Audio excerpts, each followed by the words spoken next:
What's going on, top producers? Alexander Fazalani here, and today we are going to discuss the 7 things that you're going to need in your listing presentation. But before we do any of that, I need you to headbutt that like button, elbow drop that subscribe button, and maybe ring that little thing that looks like a bell so you can stay up to date and we can continuously put out this content for free 99. And as always, this is brought to you by Design for Agents, an e-commerce geared to making sure you have what you need to succeed in the real estate business, whether it be organizing, branding, or marketing, or rocking some really cool apparel. You can access that in the description below. But with all that out of the way, let's dive right in.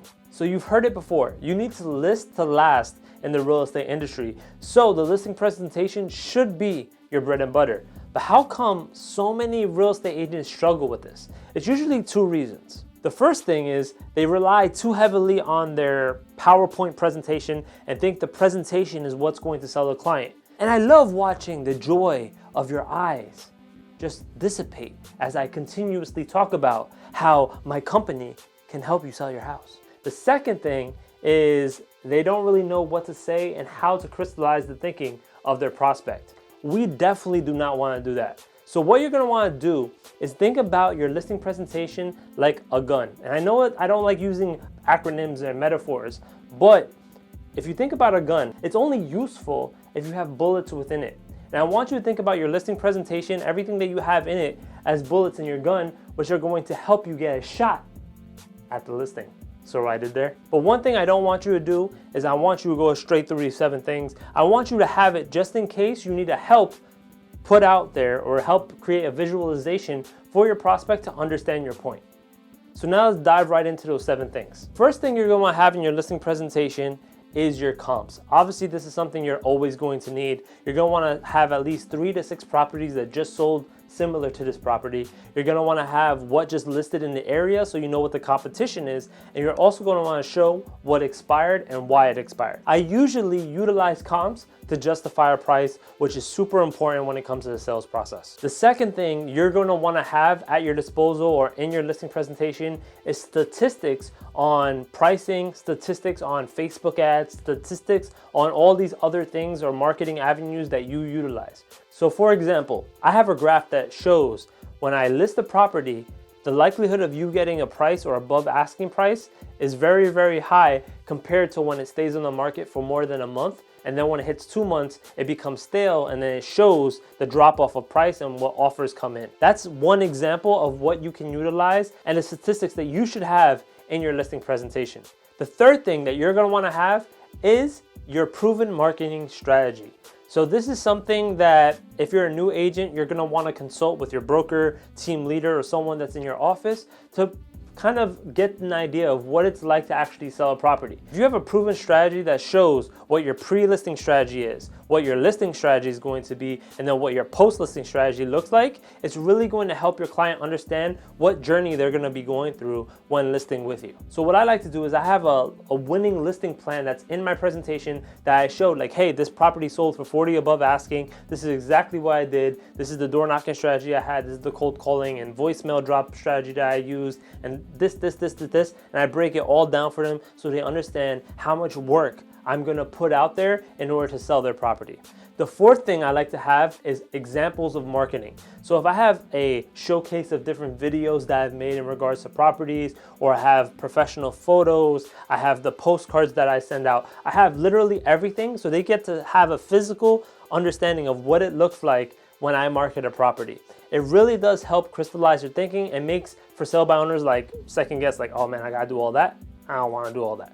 And this also helps them understand that they're investing in you and you're investing in them, right? So if they see that you're spending money on professional photography, then they see that you're doing 3D imaging. If they see that you're putting videos out there and you're actually hiring a videographer to do a drone shot and do all these things, that costs money. That's something that they might not want to front, and it also puts you in a higher esteem in their eyes. The fifth thing is the scariest part of any listing presentation, and that is breaking down your service fees. So as a new agent, I know what you're thinking, like, oh my God, I don't know why they should be paying me X percentage. The more seasoned you become in the business, the more you're gonna realize how much time and energy goes into selling a property.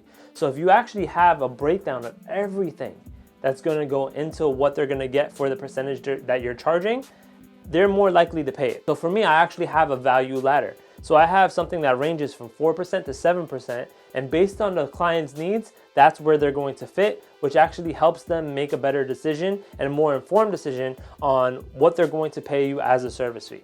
I bet you didn't think of that one. Number 6 on my list is I'm going to have referrals of past clients.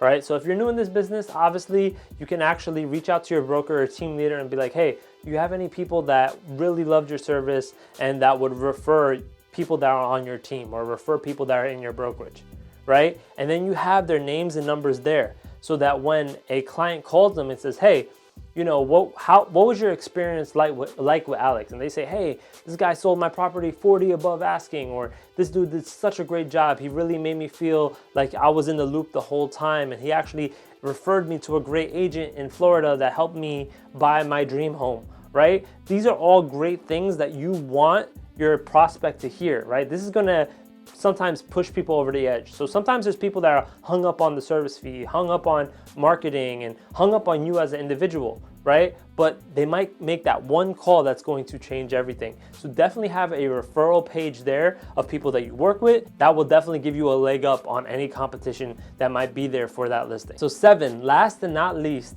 is the 1 or 2 pager that's going to break down your whole listing presentation so that they can hold it in case they have to start thinking about things.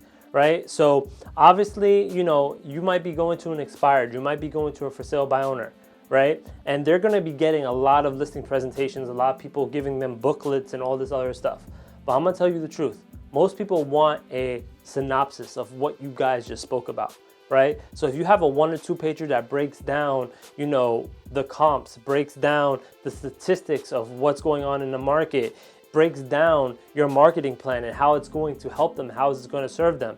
If you could explain things in apples and oranges and actually condense your whole listing presentation into 1, 2, maybe 3 pages max, it's really going to help your chances. So there you have it, guys. Those are the 7 things that you're going to need in your listing presentation.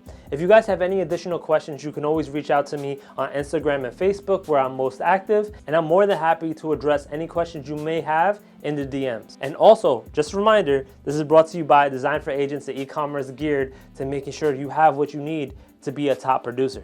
So go check it out in the description below. And as always, I want to wish you many accepted offers, happy clients, and a ton of closings. So go do that, guys. Make sure your listing presentation is bulletproof.